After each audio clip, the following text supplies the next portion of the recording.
करते, पोलीस स्टेशनमध्ये करते, ह्या सगळ्या गोष्टी सुरू असताना आता ड्रग्ज सापडतात.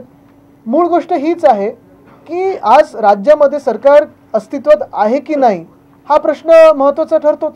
आदित्यजी, आपण ड्रग्स आंदोलन उभारू आपण कसं करणार? मला वाटतं आंदोलन आपण पाहत असाल देशभरात वेगळ्या वेगळ्या कारणांसाठी सुरू आहेतच. सगळ्यात मोठं आंदोलन आता जे सुरू आहे ते शेतकऱ्यांचं सुरू आहे. दिल्लीच्या तर्फे ते मोर्चा घेऊन जात आहेत आणि सहसा कुठचंही दुसरं सरकार असतं तर त्यांनी सांगितलं असतं ठीक आहे आम्ही तुमच्यावर बसून बोलू आणि जो काही तोडगा आहे तो काढू.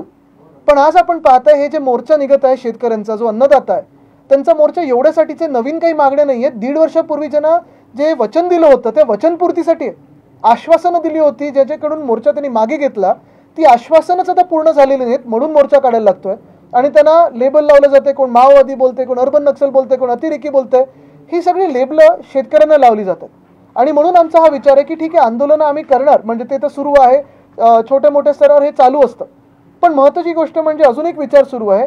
मी सारंगजींना आम्ही सगळ्यांनीच विनंती केली की जसं आपण आज आम्हाला ब्रीफ केलं आणि प्रत्येक आठवड्यात करत असता तसं एक पुन्हा एकदा संधी देऊ आपण. जे सत्ताधारी आहेत, जे कब्जा करून बसलेत घटनाबाह्य सरकारमध्ये, भाजपा असेल आणि जे 2 चोरलेले पक्ष आहेत त्यांना देखील आपण प्रेझेंटेशन द्या, त्यांना देखील त्यांचे काही व्ह्यूज आहेत ते विचारा.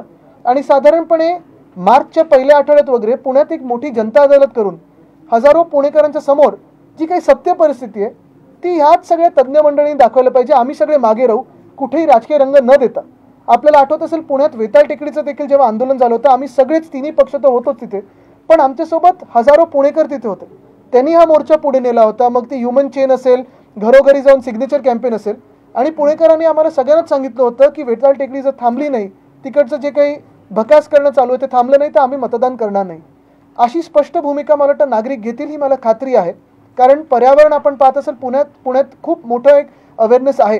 प्लॅस्टिकचा कायदा जेव्हा आम्ही आणला तेव्हा पुण्यातून पहिला रिस्पॉन्स मिळाला होता. आणि आपण पाहत असाल 10 वर्षापूर्वी मोस्ट लिव्हेबल शहर ही जी पदवी आपल्याला मिळाली होती, आज सगळीकडे सगळं काही खोदलेलं आहे. पुण्यातल्या नद्यांची वाट लावली जाते, फुटपाथ खोदतायत. मुळात प्रश्न आहे की आज जेव्हा महानगरपालिका अस्तित्वातच नाही आहे, नक्की लोक जाणार तरी कोणाकडे? मुंबईचे प्रशासक असतील, पुण्याचे प्रशासक असतील, जे म्युन्सिपल कमिशनर आहेत, खरं तर 4 वर्ष झाली आता त्यांना बदली करण्याच्या आदेश इलेक्शन कमिशनरनी पाठवलेत, पण अजून बदली झाली नाही आहे.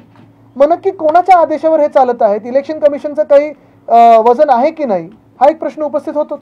आदित्यजी, वेताळ टेकडीचा विषय तुम्ही काढलात, ड्रग्ज सहित तुम्ही बोललात. काल एक आपल्या मराठी अभिनेत्याने एक भयंकर व्हिडिओ फेसबुक लाईव्ह केलेला आहे. 2 तरुणी ड्रग्सच्या अवस्थेत या वेताळ टेकडीवर आढळल्यात. संध्याकाळच्या सुमारास त्यांनी आता हॉस्पिटलमध्ये कुठेतरी स्थानिक प्रशासन किंवा पोलीस प्रशासन कमी पडते या सगळ्या, कारण ते एमडी ड्रग्स असल्याची सुद्धा एक प्राथमिक माहिती समोर आली. नाही, मी तो व्हिडिओ पाहिला नाही म्हणून मी बोलू शकणार नाही. काल गृहमंत्री पुण्यात आले, त्यांनी पोलिसांचा सत्कार केला, मात्र ललित पाटील प्रकरणात ते आले नाही.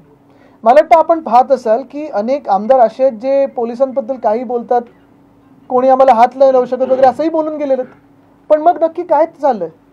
आणि मुद्दा हाच येतो की सरकार म्हणून हे सरकार कोणाचं आहे? बिल्डर कॉन्ट्रॅक्टरचं सरकार आहे की महाराष्ट्रातल्या नागरिकांचं? गुजरातचं सरकार आहे की महाराष्ट्रातल्या नागरिकांचं? तुम्ही आज एक ट्विट केलंय हो, हा पण विषय महत्वाचा आहे. खरं आज निघत असताना मी विचार करत होतो पत्रकार परिषद घ्यायची का, पण नंतर कोणीतरी सांगितलं रविवार आहे, सकाळी 8 वाजता थोडं कठीण असतं, कारण आपला पण तो एक थोडा सुट्टीचा दिवस असतो पत्रकारांसाठी. जसं आम्ही पण रविवारी कार्यक्रम वेगळे वेगळे आपण पाहत असाल राजकीय घेत असतो. पण ह्याच्यात महत्त्वाची गोष्ट हीच आहे, जसं मी सांगितलं पुण्यात 2 महत्त्वाचे प्रकल्प आहेत. मेट्रो